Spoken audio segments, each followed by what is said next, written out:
La fotografía, reflejo o interpretación. Y es que podríamos armar una discusión profunda, larga y poderosa al respecto, claro. ¿Pertenece la fotografía como la pintura a ese paradigma de la representación? ¿Intenta mimetizar al mundo natural o acaso es la fotografía una posibilidad de reproducir el mundo? Antes de que la fotografía fuera instaurada en el altar de las artes, un gran debate se había establecido en torno a la imagen como artefacto artístico. ¿Cuál era su función ante el público? Resolverlo podría ayudar a comprender un asunto como el de la representación, el reflejo o la interpretación. La fotografía dirimió esa disputa. Walter Benjamin, filósofo alemán adscrito a la Escuela de Frankfurt, crítico y estudioso de la teoría estética, promulgó en su texto La obra de arte en la época de su reproductibilidad técnica cómo fue que la fotografía marcó un hito en el pensar la imagen y su función y en ese mismo orden el juego de reflejar el mundo o interpretarlo. Dice Benjamin que la reproductibilidad técnica es la capacidad de la imagen de reproducirse de manera infinita y que fue la fotografía el proceso técnico que marcó ese paso de la imagen tradicional, con aura y provocando lejanía, hacia una nueva noción de la imagen, ya no solo para representar o interpretar el mundo, sino con función social, crítica y revolucionaria. Dice Benjamin que la fotografía, en su potencia mecánica y expresiva, es una forma no mimética para revelar la realidad, que de un modo directo supera al arte figurativo y al centenario afán por encontrar la representación perfecta, conduciendo de esta manera la imagen a un nuevo estado en el que la realidad ya no es una imitación en la obra, sino la propia realidad. La fotografía, como proceso principal de la reproductibilidad, despojó a la obra tradicional del aura, es decir, de su revestimiento exacto, ya que logró en el obturar lo que lo pictórico había buscado por siglos, la perfecta representación del mundo. La cámara adquirió un poder ontológico, llevando al sujeto de la experiencia fáctica al soporte sensible.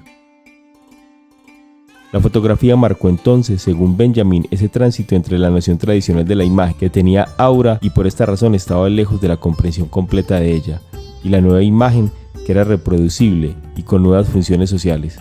La fotografía, con su capacidad de reproducción, marcó el antes y el después de la imagen.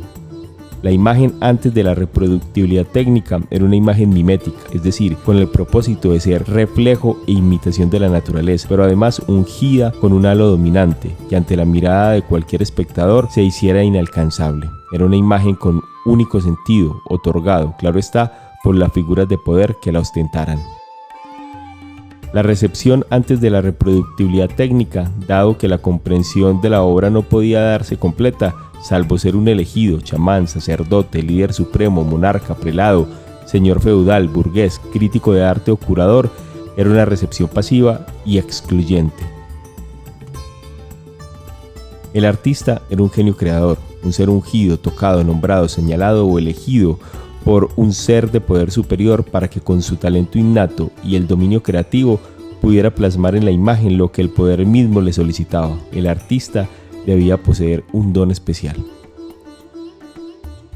La imagen, antes de la reproductibilidad técnica, es una imagen con aura y que provoca lejanía, es decir, no importa cuán cerca esté el espectador, siempre estará lejos de su comprensión completa, ya que el aura le otorga unicidad, autoría, originalidad y un aquí y una ahora.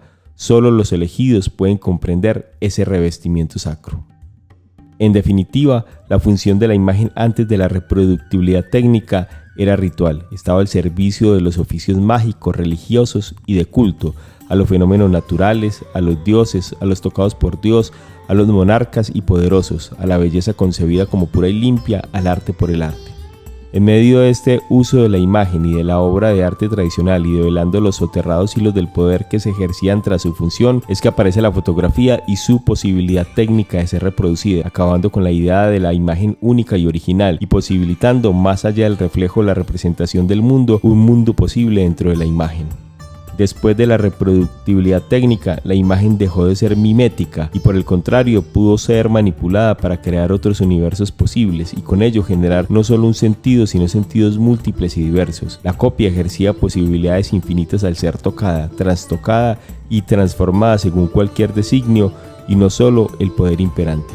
La recepción después de la reproductibilidad técnica dejó de ser de expectación y pasiva y bajo el dominio misterioso de la obra, para convertirse en una recepción activa. La imagen dejó de ser excluyente y solo revelada en su totalidad para unos pocos para ser una imagen incluyente y dada su reproducción de fácil acceso para todos. El artista dejó de ser un ungido por la divinidad, designado y protegido por un mecenazgo poderoso, para convertirse en un permanente aprendiz y más que un genio creador, en un productor. Alguien con la capacidad de registrar y transformar el mundo a través de la técnica, de tal forma que la imagen se cargue de múltiples sentidos y esté alejada de los hilos del poder. Las características de la imagen después de la reproductibilidad técnica, dice Benjamin, son principalmente que no hay en ella original por su capacidad infinita de ser reproducida, con múltiples sentidos, sin aura y en vez de lejanía, cercanía con el público que la manipula. Especialmente deja de ser considerada obra de arte para convertirse en objeto artístico. A diferencia de la noción tradicional de la imagen y su función ritual y de culto que tejía un interés eminentemente de poder y de control a través de la representación, con la fotografía se logra forjar una función distinta, una función política que tiene como propósito crear en el colectivo espacios para la crítica, pero sobre todo para la revolución. Es una función transformadora. Bajo este panorama tendríamos que decir que la fotografía, en vez de ser un reflejo pensado como fenómeno ilustrativo de la realidad o de figuración o de representación, es una forma técnica expresiva y reproducible que prolonga la realidad y más que una interpretación de ella, quizás llegue incluso a sustituirla en su experiencia visiva. Siguiendo a Walter Benjamin y atendiendo a su reflexión en torno al cambio de paradigma impulsado especialmente por la fotografía, tendríamos que decir que, más allá del reflejo o la interpretación de lo real, la fotografía tiene en potencia y como valor técnico y expresivo la capacidad de registrar la realidad, retratarla, otorgarle un ser, pero sobre todo transformarla.